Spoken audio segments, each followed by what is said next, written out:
What are pathologic fractures in secondary bone cancer?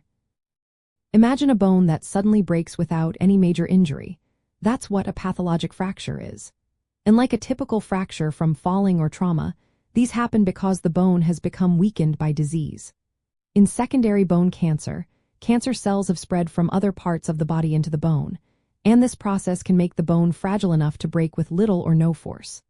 Sometimes, even simple daily activities like standing or twisting can cause the bone to fracture. Secondary bone cancer weakens bones mainly through two ways. One is called osteolytic lesions, where cancer cells stimulate cells responsible for breaking down bone, called osteoclasts. This causes the bone to develop holes and become very fragile. The other is osteoblastic lesions, where abnormal new bone forms but in a disorganized way that doesn't provide strength.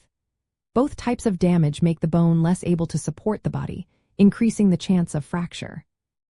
Cancers like breast, lung, and kidney often cause osteolytic damage, while prostate cancer is more associated with osteoblastic changes. Sometimes, cancers produce a mix of both types, further complicating the picture. These fractures most often happen in the upper thigh bone near the hip or in the upper arm bone near the shoulder. They can also occur in the spine, pelvis, or ribs.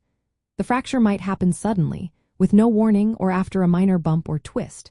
Patients usually feel sharp pain, swelling, or loss of movement in the affected area. Sometimes, the fracture is the first sign that cancer has spread to the bone, especially if the patient was unaware of their cancer diagnosis.